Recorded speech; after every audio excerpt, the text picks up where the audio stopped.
چەلگەکانی پەلەوەر لە پارێزگای نینەوە پڕ بووە لە مریشک.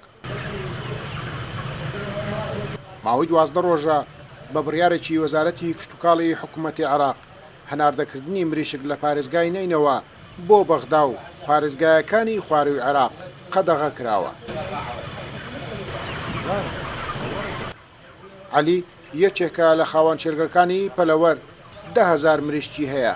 کاتی ئەوەیان هاتووە بیان خاتە بازار، بەڵام بەهۆی بڕیارەکەی وەزارەتی کشتتوکاڵی حکوومەتی عێراق ناتوانێ مریشکەکان ڕەوانەی بەغدا بکات و لە پارێزگای نینەوەش بۆی ساخ نابێتەوە.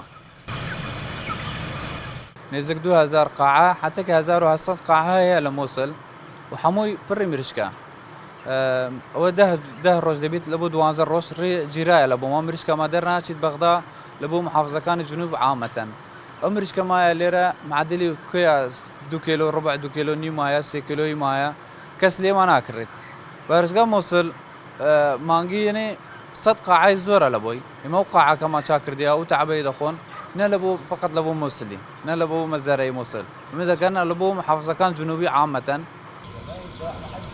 لە پارێزگای نینەوە 1800 چێلگەی پەلەوەر هەیە.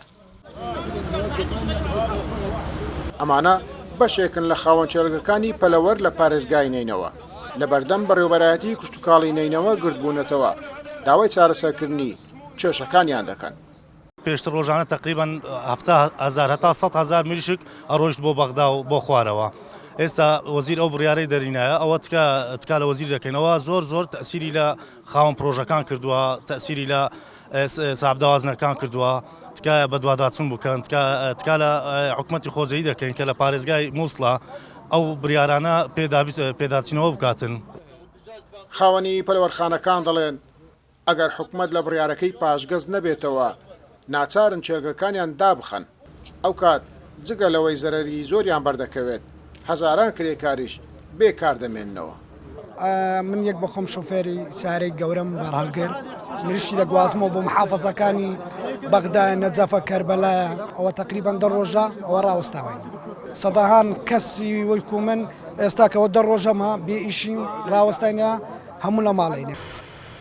بەهۆی ڕاگررتنی هەناردەکردنی مریشک لە چێلگەکانی پارێزگای نینەوە بۆ بەغدا و پارێزگایەکانی خواروی عێراق نرخی 1 کیلۆ مریشک لە نینەوە لە 3000 دینار بۆ تا 1500 دینار.